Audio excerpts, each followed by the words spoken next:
First came rally. Forest roads.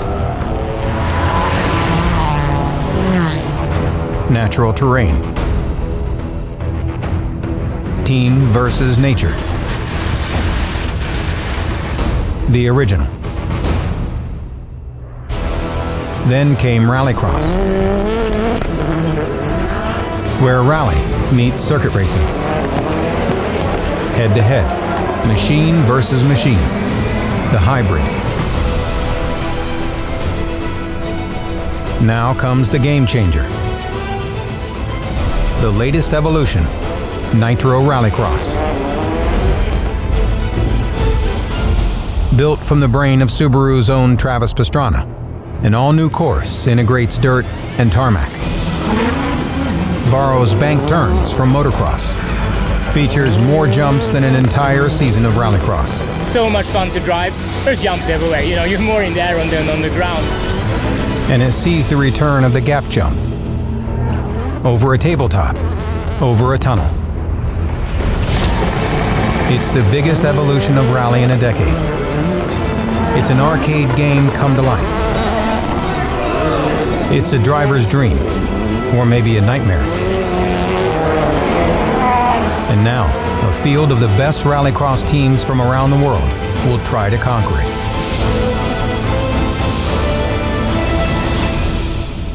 This is Launch Control.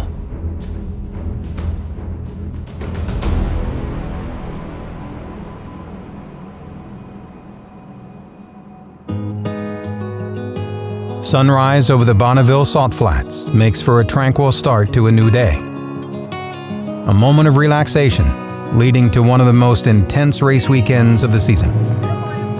So me and Linnea woke up just before sunrise and we hiked up one of the mountains and we were able to see the sunrise from there. It was absolutely stunning. It's a different lifestyle than I have, but it's absolutely amazing.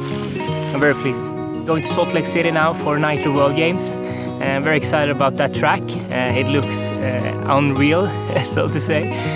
So it'll be a lot of fun. I know the team have prepped the cars to absolutely perfect conditions, so it's time to get those cars up on the podium.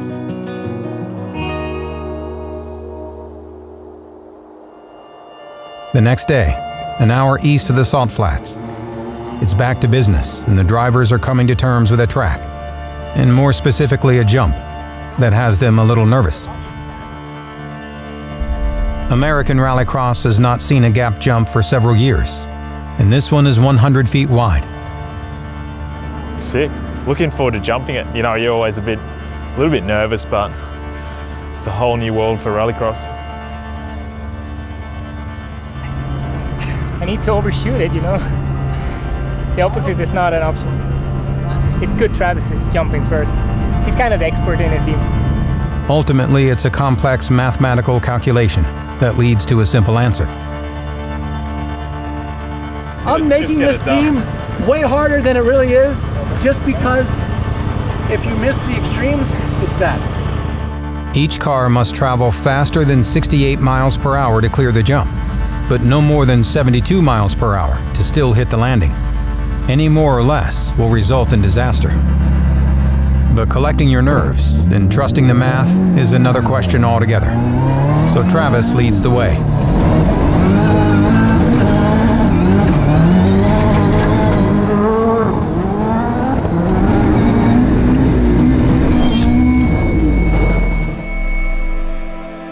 Jumped and landed.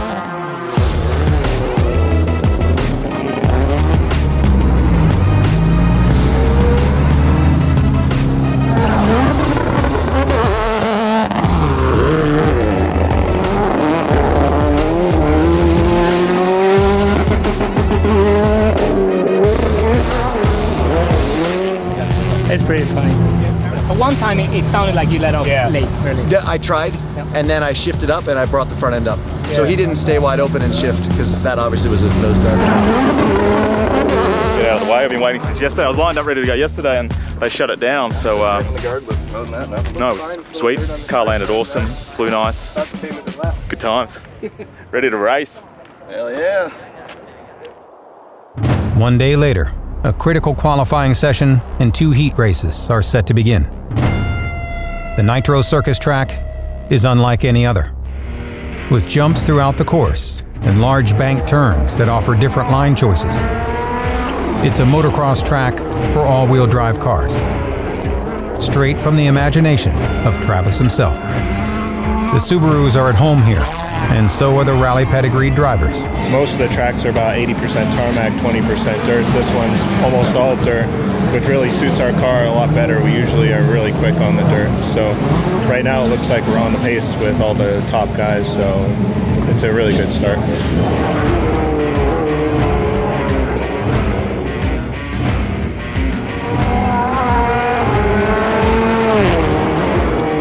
By qualifying's end, Chris Atkinson lands the pole position with all 3 drivers in the top 5.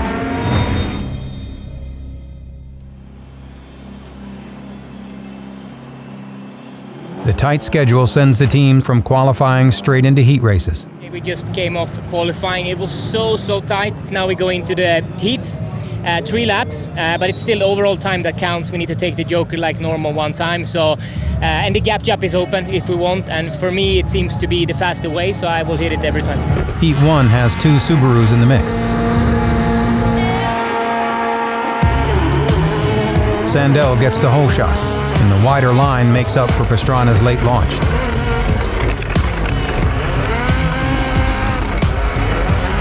The 3 cars battle through turn 1. Then fall in line for the jump. Through the bank turn, Sandell enjoys clean air. Your person, just take your life. Take your life.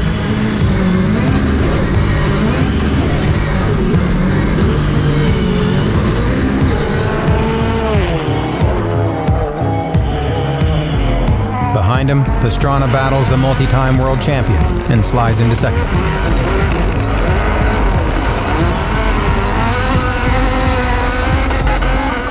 Both hold position as the Subarus maximize their points.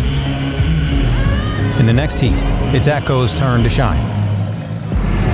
He backs up his qualifying pace, and the blue Subaru is the class of the field against key rivals. And you're all clear P1. All clear P1, hold the joker for the end. All signs are pointing to a successful race weekend. Being fast is only part of the game.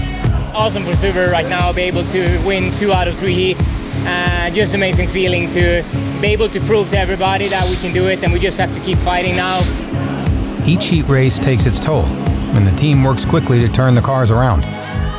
1 race down, 1 to go to finish the day. Once again, Atkinson leads the way.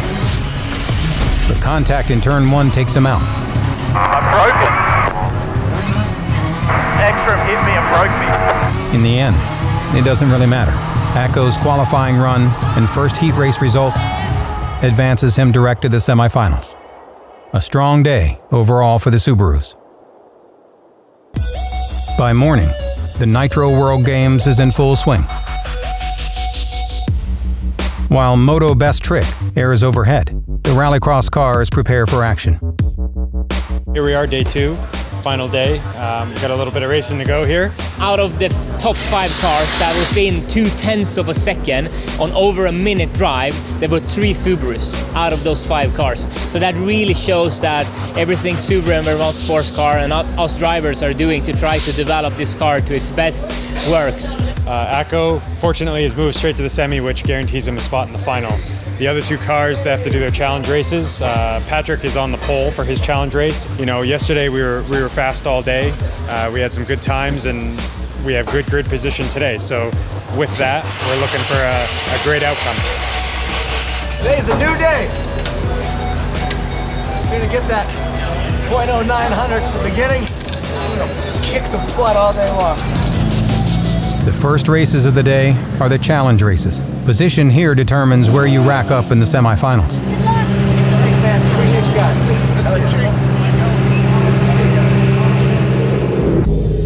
With 2 Subarus on the bubble, the team is focused on getting prime grid positions. That means clean laps and strong times.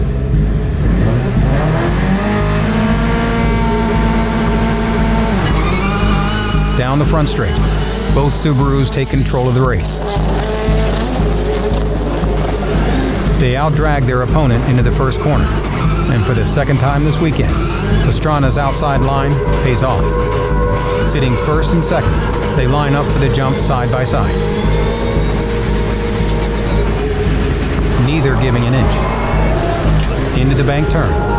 They both brake late, and Pastrana slides high. What seemed like a minor impact breaks Sandel's steering. The clash between teammates has let their opponent get ahead, and it's a challenge to regain position. Pastrana is all over the bumper of Ekstrom, but isn't able to get by. With one car sidelined and the other trailing, it's everything the team wanted to avoid.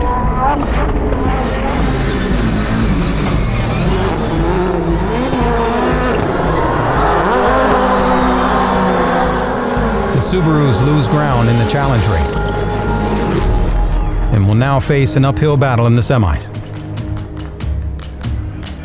The cars return showing their scars. The Nitro track is spectacular, but the cars and drivers are taking a beating. With just 20 minutes until the next race, every team member is scrambling. Sandel can't help but feel frustrated with his turn of events. The plan was clear to get one Subaru through to the final, but I ended up with a DNF and he ended up second, so we let the Audi through way too easy.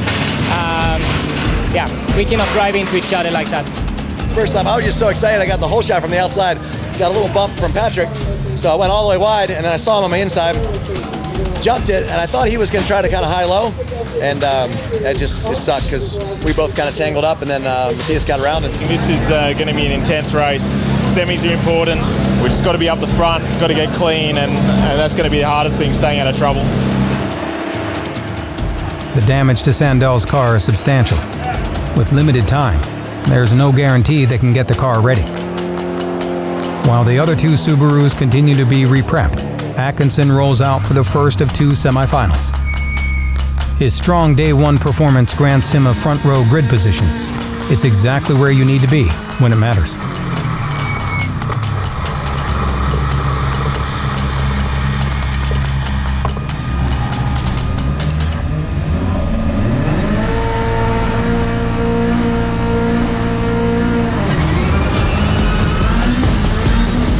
It's a drag race to the first turn, and Atko sends it around the outside. Surviving some heavy hits, he slots into second place.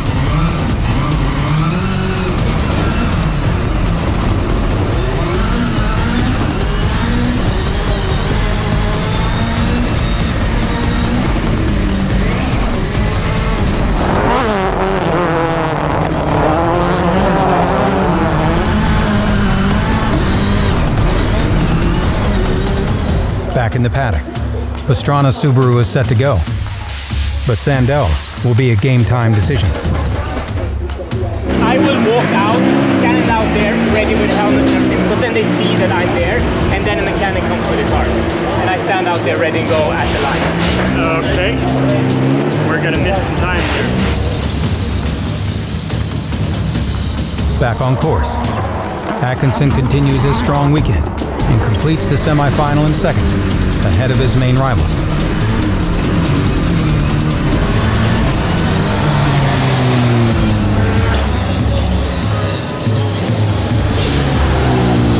With moments to spare, Sandel's car emerges to join Pastrana on the start line for semifinal 2. Starting from the second row, both Subarus need solid finishes to improve their grid positions heading into the final. Revs up. Green light. Sandel darts across for the inside line behind speed.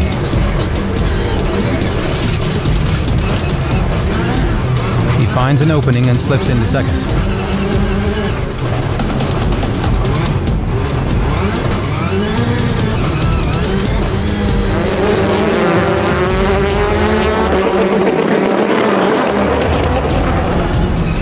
Pastrana rejoins the group after taking the tabletop jump.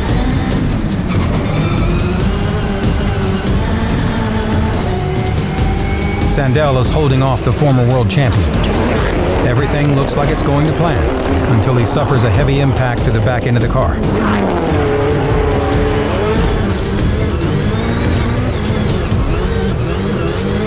For the second time in 2 races, the number 18 Subaru is sidelined because of contact. Yeah, my right rear is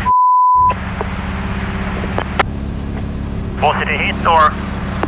Yes! Back with Pastrana. He took the Joker early and has been laying down clean laps, but will settle for 3rd.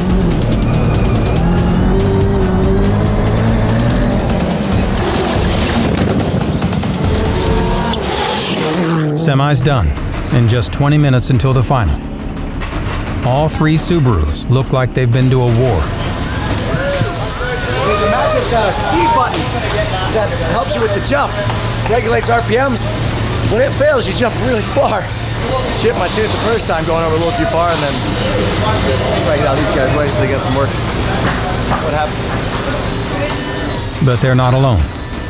Every team is battling this track as much as each other. Couldn't quite catch the Peugeot in the dust, but man, if we're racing with those guys, that's a big step up for the team. Looks like we've got a small diff problem, but these legends have fixed it already and give the final a shot. And just like that, 20 minutes have come and gone. Innovation is never a smooth ride. Experimentation doesn't always go to plan. What was supposed to be a fun showcase event without the pressures of a championship has turned into the biggest battle of the year. It's pretty clear there will be carnage.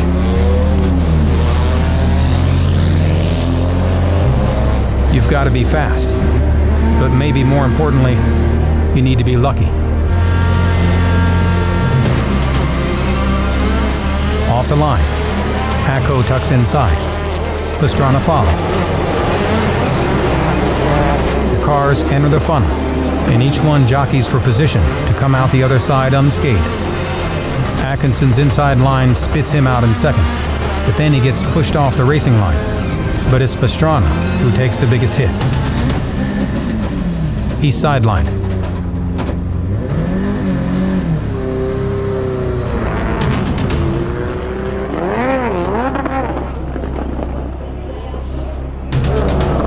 At the front, Atkinson is recovered in 4th. Not where he hoped to be, but he's in the fight. He pushes to close the gap. He's been the pace setter all weekend, so he gets to work reeling them in.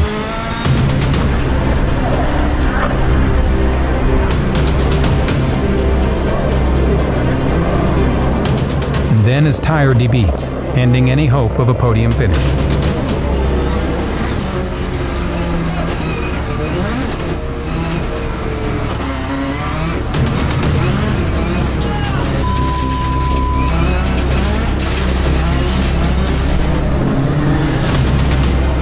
That leaves just one Subaru left.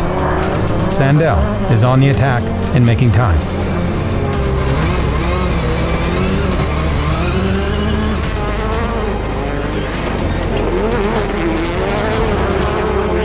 He makes quick work of Arpin to rise into 4th. Redemption is within his grasp.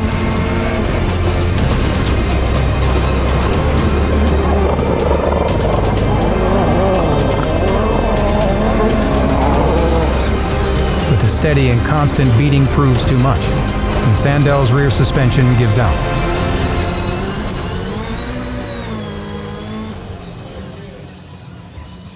The team is in shock. An event they were poised to win gets smashed from their hands. Simply put, their best event of the season is their worst event on paper. 2 car went straight across, and I had no choice but to go straight down the outside. Well, sorry guys. I don't think I've ever been so angry losing at something, ever. That's gutting. Like, for these guys and everyone that's worked so hard. We were there, we were on a podium again. These cars are fast, the team is awesome. We just need some luck.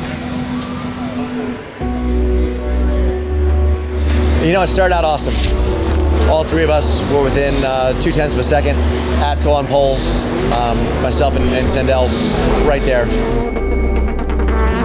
There was good racing all around, but when you build multiple lines, they all come together somewhere, and we got to work on making them come together in a better way. So we learned a lot. Hopefully we get a chance to do it next year. It's been a super rough day or tough day for me, hitting left and right all the time, and I got towed in 3 times today out of 3 possible times. But Vermont Sports Car and Subaru, they just put all their effort in to get me out there again. Every time I was out on the track again, I had a perfect car. I don't know how they do it. I'm so grateful to be standing in this paddock and be able to work with Subaru. We're gonna get those 3 cars back together. I don't doubt it. They are the best team out there in the world. So gonna be there on the start line next week, and we're gonna kill it. There's nothing left to do but chin up, re-prep, and refocus. The season finale of the inaugural ARX Championship is only 4 days away.